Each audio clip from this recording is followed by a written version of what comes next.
Donald Trump की tariff नीतियों ने वैश्विक व्यापार में भूचाल ला दिया है। अमेरिका ने भारत पर 50% तक टैरिफ थोप दिए हैं। इस टैरिफ युद्ध ने भारत और चीन को एक दूसरे के करीब ला खड़ा किया है। सवाल यह है कि इस नए समीकरण में भारत को चीन की ज्यादा जरूरत क्यों है, या चीन को भारत की जरूरत क्या है। आइए इस सियासी और आर्थिक खेल की पड़ताल करते हैं। पहले कुछ आंकड़े देखते हैं।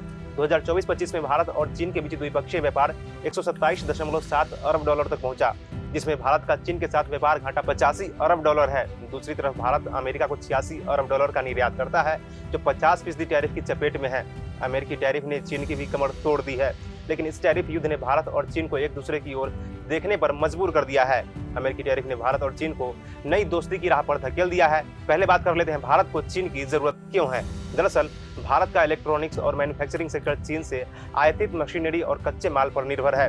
2024-25 में भारत ने चीन से 100 अरब डॉलर से ज्यादा का आयात किया। अमेरिकी टैरिफ ने भारत के टेक्सटाइल, ज्वेलरी और झींगा निर्यात को नुकसान पहुंचाया है, जिसका अनुमान 48 अरब डॉलर है। चीन का विशाल उपभोक्ता बाजार भारत के लिए नया मौका हो सकता है। SCO और ब्रिक्स जैसे मंचों पर चीन के साथ सहयोग भारत अमेरिकी दबाव से बचाने में मदद कर सकता है। अब बात करते हैं चीन को भारत की जरूरत क्यों है।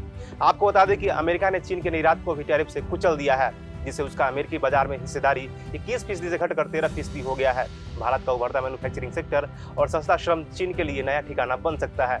भारत की 140 करोड़ की आबादी और बढ़ता मध्यम वर्ग चीन के लिए एक बड़ा उपभोक्ता बाजार हो सकता है। सवाल उठ रहा है कि चीन और भारत में किसको किससे ज्यादा जरूरत है। तो आपको बता दें कि अमेरिकी टैरिफ से भारत के 5.4 लाख करोड़ रुपए के निर्यात प्रभावित हुए हैं। टेक्सटाइल, झींगा और ज्वेलरी जैसे सेक्टरों में नौकरियां खतरे में है, लेकिन भारत ने 40 वैकल्पिक बाजारों की तलाश शुरू कर दी है, जैसे यूरोप और अफ्रीका। साथ ही मेक इन इंडिया स्वदेशी उत्पादों पर जोर भारत को आत्मनिर्भर बना रहा है। दूसरी तरफ चीन का अमेरिकी बाजार पहले से ही सिकुड़ चुका है। 2024 में उसका व्यापार घाटा 295 अरब डॉलर था।